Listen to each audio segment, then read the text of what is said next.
대로 한번 넘어가 볼까요?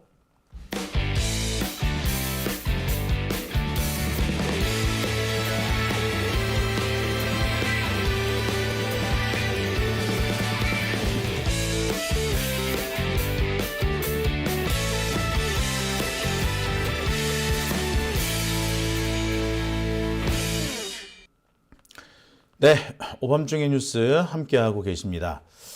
자, 민주당의 단결이 중요하다라고 말씀하시는데, 자, 제 입을 틀어막으려고 하지 마시고요. 임종석 입부터 틀어막으셔야죠. 그죠? 지금 이제 와가지고, 갑자기 친노, 친명, 친문 이렇게 거론하는 것 자체가 잘못 아닙니까? 지가 공천 못 받는다고 친문한테 공천 안 준다 이런 식으로 말하면 안 되잖아요. 그죠? 그 입부터 틀어 막아야죠. 그래야지 단결이 되지. 지금 괜히 친명하면서 친명과 친문의 분열 이런 얘기가 나오게끔 하는 그런 언행을 하고 있으면서 그들의 입을 틀어 막을 생각 안 하고 왜 제 입을 틀어 막으려고 그래요? 단결을 원하신다면 제 입을 틀어 막을 상황은 아니죠.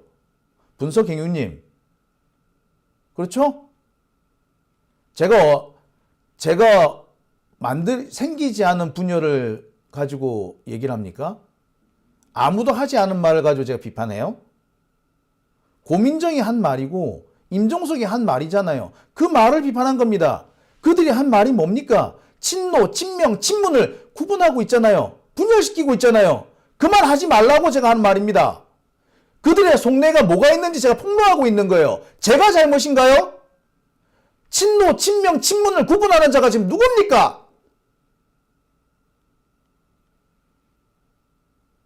엉뚱한 소리하고 그래요. 단결을 바란다면은 지금 이제 친문파리 해가지고 지 공천 못 받는다고 친문파리 하는 그런 사람이 문제인 거 아닙니까? 왜 네 입을 막으려고 그래요? 고민정 입을 막으라고 임종석 입을 막고 자꾸 지금 계속해서 지금 참고 있었더니 해도 너무하네 정말.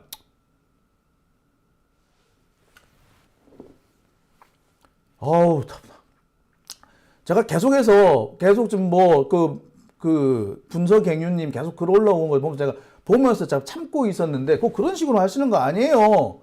단결을 바란다면 지금 누구 입부터 막아야 될 것 같은데. 어우 정말. 예, 좋습니다. 여기까지 하고요. 세 번째 주제로 넘어갑니다. 세 번째 주제는요, 오늘 있었던 이른바 제3지대 신당에 대한 얘기를 좀 해볼까 합니다. 제3지대 신당, 제가 얼마 전까지 안 될 거라고 말씀을 드렸죠. 이준석이 이낙연을 참 많이 한마디로 깠어요. 정말 많이 깠어요. 심지어 대놓고 이제 골든타임이 지났다 라고까지 얘기를 했습니다. 그리고 이낙연도 처음에는 계속해서 이준석한테 이렇게 알랑방구를 끼는 듯 하고 이준석에 좀 이렇게 뭐라고 그래야 됩니까? 좀 비위를 맞춰주는 듯 했었습니다. 그죠? 그랬는데, 하도 이준석이 자꾸 이낙연을 까니까 이낙연도 자존심 상했겠지. 아무리 비위를 맞춰준다고 해도 한계가 있는 거잖아요. 그죠? 그죠? 자, 그 한계를 넘어서니까 이낙연도 획 돌아서는 게 명확하게 보였습니다. 결국에 이낙연 신당과 이준석 신당은 각각 따로 놀겠구나. 자, 따로 놀 것 같다라고 제가 말씀을 드렸습니다. 그런데 갑자기 오늘 합친대요. 싹 합친대. 깜짝 놀랄 일이 벌어졌죠. 자, 그렇게 싫다더니 결국 합친답니다. 지지율 3%가 나왔다. 이런 보도가 나오니까 이 지지율 3% 가지고는 정말 죽도 밥도 안 되거든요. 지지율 3%면요. 비례대표 의석 한 석입니다. 그러면 이준석 한 석, 이낙연 한석, 각각 한석이에요. 그리고 각 정당마다 비례대표 1번은 여성이어야 합니다. 근데 이준석은 허은하 정도만 떡 당선시키고 자기는 손가락 빨아야 돼. 이낙연도 마찬가지. 누가 될지는 모르겠으나 어디 여성 대표 한 사람 떡 앉혀놓고 자기는 손가락을 빨아야 되는 그런 상황이 생기는 겁니다. 3%가 그렇게 문제가 있는 거예요. 5%만 돼도 3명 정도까지 바라볼 수 있습니다. 근데 보면 이준석 신당 3% 나온 거, 5% 나온 거, 오늘 나온 거는 6% 나왔더라고요. 이 정도 하면 기껏해야 4명입니다. 자, 이낙연은 계속해서 보면 2, 3이에요. 2%면요, 비례대표를 받을 수가 없습니다. 3%가 되면 겨우 한석 받아. 자, 이 상황은 뭘 의미하느냐? 이낙연 따로, 이준석 따로, 이렇게 따로 가면은 둘 다 망한다. 뭐 이런 얘기가 되는 거예요. 자, 제가 볼 땐 둘이 같이 간다고 해도 나을 거 없다고 봅니다. 뭐, 시너지 효과가 나는 게 아니라 오히려 마이너스가 될 가능성이 높아져요. 뭐, 여튼, 이 3% 지지율 때문에 상당히 충격을 받은 모양입니다. 그래서 이낙연도 그렇고, 이준석도 그렇고, 아마 부랴부랴 합당하겠다는 쪽으로 조금 더 신경을 쓴 것 같아요. 특히 누구? 이낙연 쪽이 많이 급했던 것 같아. 이준석은 3%가 나왔지만 다른 조사에서는 5%, 6%, 많은 경우 8%, 특히 저기 영남권에서 하면 10%까지 나온단 말이야. 그러니까 약간 이준석은 여유가 있는 반면에 이낙연은 모든 조사에서 다 2, 3, 1% 나온 데도 있고 그렇지. 다급했죠. 이준석은 다른 여론조사 한번 기다려볼까? 라는 그 정도의 여유는 부릴 수 있지만 이낙연은 그런 여유조차가 없었던 거예요. 이 3% 지지율이라는 것이 이들한테 이렇게 중요한 문제였던 겁니다. 자, 그래서 그럴까요? 갑자기 그렇게 싫다더니 합칩니다. 그런데 이거는 이준석이 이낙연한테 고개를 숙인 게 아니라 사실상 이낙연이 이준석한테 전적으로 항복을 한 거나 다름이 없다라고 생각이 돼요. 제가 볼 때 이낙연이 항복한 거예요. 이준석이 백기투항한 거냐, 이낙연이 항복한 거냐, 좀 사람에 따라서 달리 볼 수 있겠지만 제가 볼 때는 이낙연이 항복한 거라고 봐야 됩니다. 왜? 자, 양쪽에서 합당을 하겠다라는 그런 뭐 한마디로 뭐 조건이라는 거를 제시할 거 아니에요, 그죠? 합당을 하기 위한 조건을 제시를 해요. 그 조건 제시를 할 때 어느 쪽이 더 많이 받아들였느냐? 자, 절대 받아들일 수 없는 정말 걸림돌이 될 만한 그런 조건들을 누가 더 많이 양보했느냐, 이 부분에서 상당히 많은 판단의 여지가 있는데 지금까지 나온 걸로 보면은요, 이낙연이 대부분 양보를 한 걸로 보입니다. 이준석이 거의 대부분을 관철시킨 거죠. 전체적으로 보면요, 이준석은 여기 합당을 했을 때 이익 볼 게 없어요. 4개 세력이 합쳐집니다. 이준석 신당, 이낙연 신당, 그 다음에 조응천이 가 있는 이 신당, 그 다음에 또 뭐 금태섭 신당, 이렇게 4가지 세력이 합치게 되는데 여기서 국힘당 쪽에서 나온 건 누구밖에 없어? 이준석밖에 없어요. 나머지는 다 민주당에서 내온 사람들이야. 자, 이게 실제로 만약에 의견을 한다면, 만약에 다수결로 이렇게 표결을 하게 되면은 이준석은 많아봤자 3분의 1밖에 차지를 못해. 지금 보면 그렇습니다. 이낙연이 공동대표, 이준석도 공동대표, 그 다음에 이낙연 신당, 이준석 신당, 금태섭 신당, 그리고 또 한 가지 그 조응천 신당, 요렇게 각각 한 명씩 두누기로 돼 있는데, 그러면 대표 최고위원회가 총 6명으로 만들어지죠. 6명의 최고위원이 만들어지는데 이 중에서 이준석이 영향을 미칠 수 있는 거는 2석밖에 없어요. 나머지 대석은 다 누가 가져간다? 다 이낙연 쪽에서 갖고 가게 돼 있어. 사실상 이준석이 불리한 상황이에요. 그 불리한 상황인데 이준석이 굳이 합당을 하는 이유, 많은 정책에서 정강 정책에서 많은 부분을 얻어냈다라는 거죠. 알려지지 않았지만 이준석이 손해볼 게 없는, 한마디로 지분에 있어서든 뭐에 있어서든 손해볼 게 없는 장사가 만들어졌다는 거고, 그게 됐다라는 것은 이낙연이 엄청난 걸 양보했다라는 얘기죠. 실제로 보면 이준석이 그렇게 얘기합니다. 이낙연이 많이 양보해줬다. 그 결단에 사의를 표한다 라고 얘기를 합니다. 자, 하나하나 짚어볼게요. 자, 오늘 빅텐트를 만들었답니다. 자, 그런데 바로 나오는 얘기가 뭐다? 이름도 개혁신당이고 이낙연이 큰 결단을 했다. 그래서 많은 쟁점을 해소했다 라고 얘기를 해요. 즉 뭐다? 쟁점이 여러 개 있었는데 그 쟁점 중에 많은 부분을 이낙연이 양보를 했다라는 겁니다. 이 얘기를 이준석의 입으로 합니다. 뿐만 아니라 다른 데서도 비슷한 얘기들이 많이 나와요. 정강정책에서 이준석이 원하는 거는 거의 다 관철시켰다라고 합니다. 아니, 정강정책뿐만 아니고 사실은 사람, 이낙연 신당에 있는 사람들도 있을 거고, 또는 금태섭 신당에 있는 사람도 있을 거고, 다 있을 건데, 그 중에서 이준석 입장에서는 절대 받아들일 수 없는 사람들이 있는 거야. 자, 이준석이 제일 싫어하는 게 뭡니까? 무임승차 이런 거 딥다 싫어하잖아. 그죠? 그래서 장애인 문제, 장애인들에 대해서 그 특별한 혜택을 준다든지, 노인에 대한 혜택을 준다든지, 이런 것들을 질색팔색 하잖아. 자, 그런데 이낙연한테는 그런 거를 추진해온 사람이 많습니다.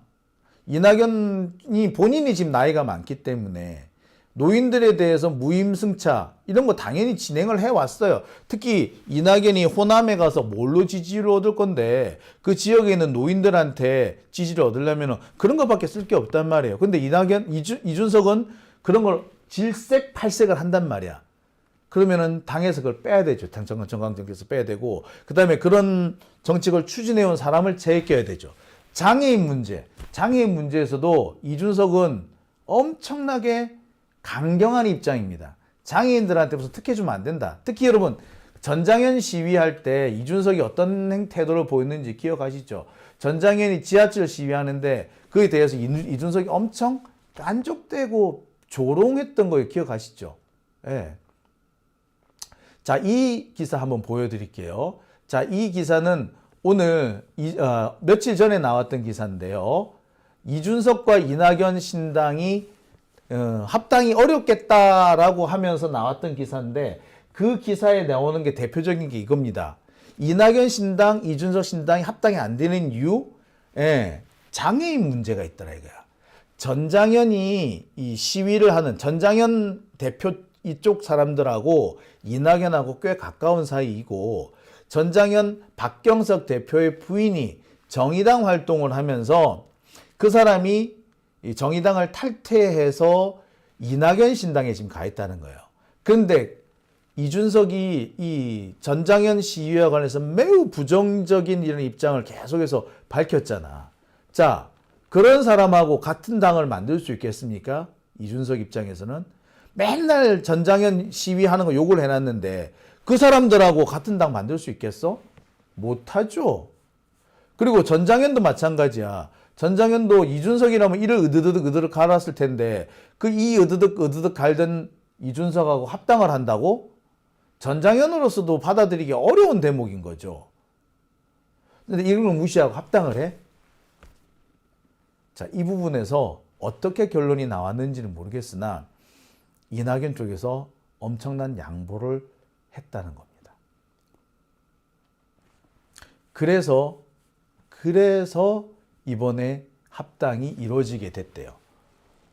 자, 이낙연으로서는 양보를 하면 안 되는 대목까지 양보를 한 거예요. 이낙연은 뭡니까?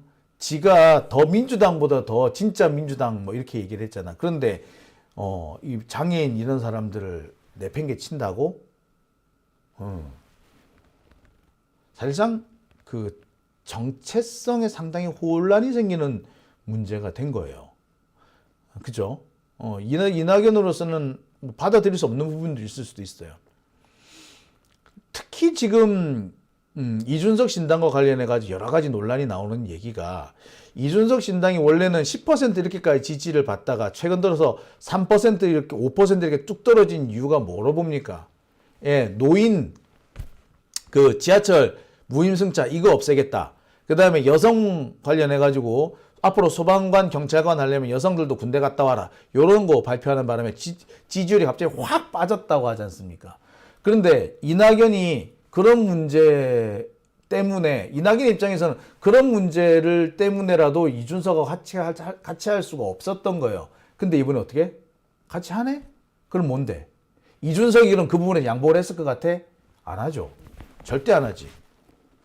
이준석은 지하철 무임승차 문제라든지 이 여성에 대한 그 공무원 시험 그에 대한 그 여성에 대한 이렇게 그 어떤 메리트를 주는 거, 이 문제에 대해서 질색팔색을 하는 애란 말이야. 이런 게 고쳐져야지 개혁이라고 주장하는 게 이준석이라고. 그런 이준석이 물러나겠어요? 안 물러나는 거죠. 그럼 누가 물러나야 돼? 이낙연이 물러났다는 얘기지. 그럼 뭡니까? 이낙연이 엄청난 양보를 했다. 사실상 항복했다. 이 얘기인 겁니다. 자, 이낙연은 그럼 왜 항복을 하는데? 뭐가 아쉬워서 항복을 했는데? 예, 간단합니다. 이낙연이 항복한 이유는요, 지지율 때문이죠. 오늘 나온 지지율, 어제 나온 지지율 표입니다. 민주당과 국민의힘은 거의 비율이 같이 나왔죠. 그런데 보세요. 정의당은 3%, 이준석 신당 5%, 기본소득당 4%, 새로운 미래, 그러니까 이낙연 신당이죠. 여기 3%, 진보당 2%, 이렇게 나왔습니다. 이낙연 신당은 3%, 개혁신당은 5%.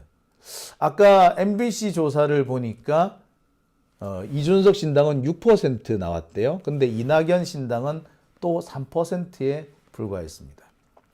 그러니까 이준석 신당은 올라갈 기미가 있으나 이준석은 올라갈 기미가 있으나 이낙연은 올라갈 기미가 없는 거지.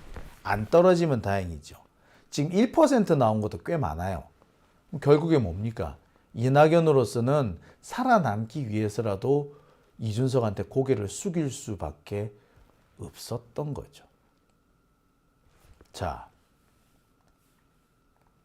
그러니 여기저기서 나오는 얘기가 실은 이낙연이 이준석한테 항복을 한 거다라는 얘기가 나오는 겁니다. 자, 이낙연은요, 지금 여기서 무릎을 꿇더라도 다음을 바라보겠다, 다음 대선을 바라보겠다라는 생각까지 하고 있을 겁니다.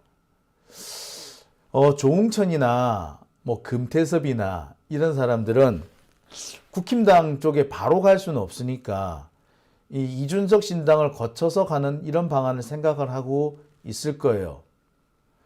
전체적인 분위기를 보면 외형상 보면 민주당 쪽에서 떨어져 나온 사람이 훨씬 많지만 그 내부의 질을 따져보면은 이준석 쪽에 붙을 사람이 더 많은 거죠.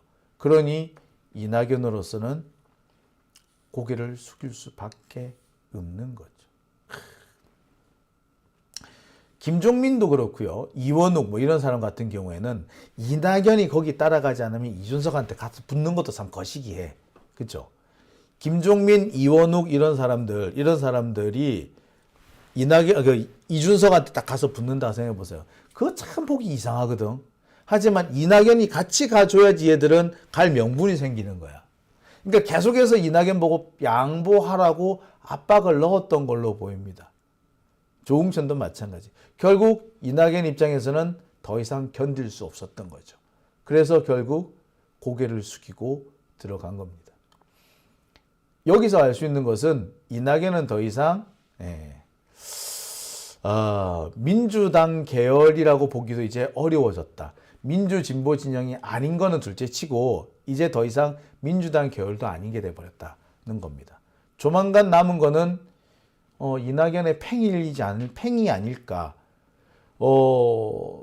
제가 보기에는 그렇거든요. 당장 금태섭이나 조홍천 같은 사람들은 이미 이제 이낙연의 효용 가치가 끝났다고 볼 거예요.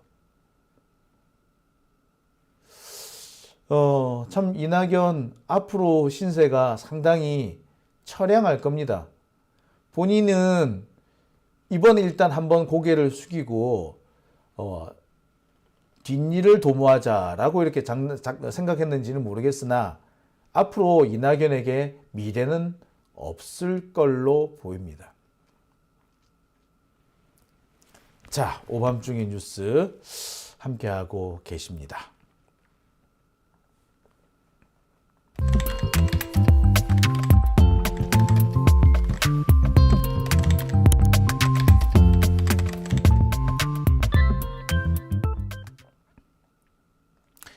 네, 홍당무 61님, 이낙연을 지지할 때가 있었다라면서 창피하다라고 하시는데요.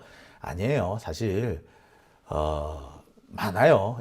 제 지금 그 방송 같이 하시는 분들 중에도 원래 이재명보다 이낙연이 낫다라고 하신 분들 꽤 많았어요. 그런데 지금 진행을 쭉 하다 보니까 이낙연이 점점 우리를 실망시킨 것이고 그 실망시킨 빈자리를 이재명이 채워나가고 있기 때문에 우리가 이낙연이 아니라 이재명을 지지하게 된 거예요. 그리고 이낙연 몇 년 전까지만 해도 그래요. 2020년 이때까지만 해도요. 누가 봐도 이낙연 지지하는 게 당연했어요. 그죠? 예. 이낙연이 본격적으로 지지를 잃게 된 게 박근혜 사면 어쩌고 저쩌고 하면서 그때부터 사실 지지가 빠지기 시작한 거지 않습니까? 그리고 그 뒤에 보였던 여러 가지 행보가 어떻게 저렇게 야비할 수 있느냐. 그리고 졌으면 졌다고 깔끔하게 인정할 것이지 경선에 불복하겠다라는 식의 행동 보였다는 거. 이게 문제. 그러면서 점점 지지를 철회하게 된 것이고 그리고 지난해 있었던 여러 가지 상황에서 볼 때 이재명을 죽이지 못해서 사실상 검찰을 편을 들어준 그런 게 이낙연의 모습이었잖아요. 그래서 이제 사실 이낙연에 대한 지지를 다들 철회한 겁니다. 부끄러워하실 건 아니고요. 다만 이낙연 같은 사람한테 우리가 앞으로 다시는 더 이상 속지 말아야겠다라고 생각은 그렇게는 좀 우리가 해야 될 것 같아요. 우리가 본 모습을 몰라서 그렇지. 그리고 저도 사실 솔직히 이낙연을 지지한 적은 없습니다만 이렇게까지 할 거라고는 꿈에도 생각을 못했어요. 진짜 꿈에도 생각을 못했어요. 자, 오밤중의 뉴스 함께하고 계십니다.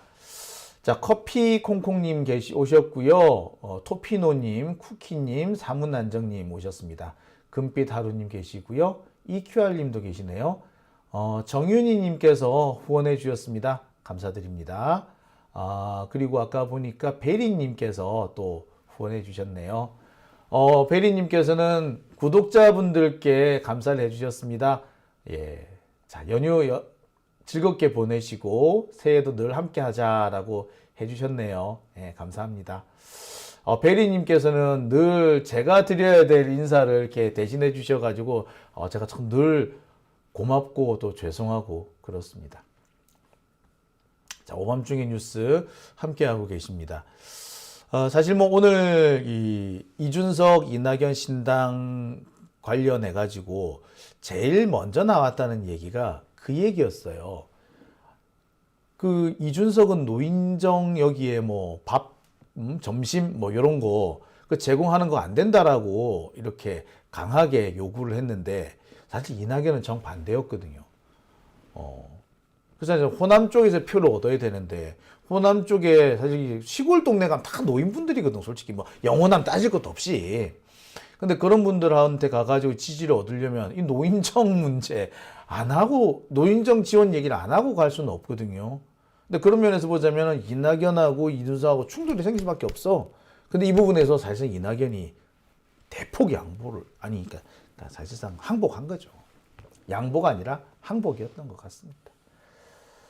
자, 오밤중의 뉴스 함께하고 계십니다. 자, 그리고 좀 전에 지각대장님 오셨네요. 오래간만에 생방송 하신다고요? 예, 새해 복 많이 받으시라고 이렇게 연락 주셨습니다.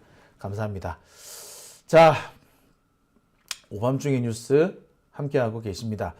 제가 참 요즘은 웬만하면 핏대를 안 올리고 얘기를 하려고 합니다만 또 오늘도 좀 핏대를 딱 올렸죠. 예, 불편하셨던 분들이 계셨다면 제가 사과드리겠습니다. 앞으로는 웬만하면 핏대 안 올리도록 할게요. 새해에는 이제 음력으로 1월 1일이 되면은 이제 완벽하게 새해가 되지 않습니까? 자, 완벽한 새해부터는 저도 조금 더 진정하고 조곤조곤 말씀드릴 수 있도록 하겠습니다. 자, 페리도트님께서 응원하신다고 연락 주셨네요. 예, 후원해 주셨네요. 감사드립니다. 자, 오밤중의 뉴스 지금 시각이 1시 15분입니다. 이제 음력으로도 새해가 됐네요. 자, 새해 복 많이 받으시고요. 새해는 우리 윤석열 정권 끌어내리고 다시 민주정권을 세울 수 있도록 우리 열심히 싸워 나가도록 했으면 합니다. 자, 오밤중의 뉴스 후원해 주신 분 소개해 드리겠습니다. 강경호님, 최금숙님, 김필중님, 서태숙님, 이혜주님, 이창호님, 파란감자님, 그리고 마이크에 보태세요님, 네, 감사합니다. 신영란님, 박경원님 이렇게 후원해 주셨습니다. 감사드립니다. 네, 카푸치노님께서도 뉴스 잘 보고 있다고 이렇게 후원해 주셨네요. 감사드립니다. 자, 오밤중의 뉴스 오늘은 제가 여기서 인사드리겠습니다. 오늘 7,500여 분, 아까 보니까 거의 8,000명에 가까운 분들이 함께 해주셨는데요. 이렇게 저와 함께 해주신 분들이 계시기 때문에 이렇게 핏대 올리고 해도 싫어하지 않고 또 이렇게 찾아주시는 분들이 계시기 때문에 제가 늘 힘을 내고 있습니다. 자, 여러분 새해 복 많이 받으시고요. 저는 1월 1일 저녁, 내일 저녁에도 여러분들과 함께 하겠습니다. 새해가 밝았지만 음력으로도 이제 완벽한 새해가 됐습니다만 제가 2월 초에 좀 많이 쉬었죠. 소송 때문에 소송에서 이겼다고 쉬고 내일 소송 선고가 있는데 너무 힘들어요 하고 또 쉬고 그랬는데요. 많이 쉬었으니까 또 이번 달 열심히 한번 달려보겠습니다. 새해 열심히 달려보겠습니다. 여러분들께서도 함께 해주시고 또 늘 응원해 주시기 바랍니다. 오늘 순서 여기서 마치겠습니다. 여러분 편안한 밤 되시고요. 새해 복 많이 받으세요.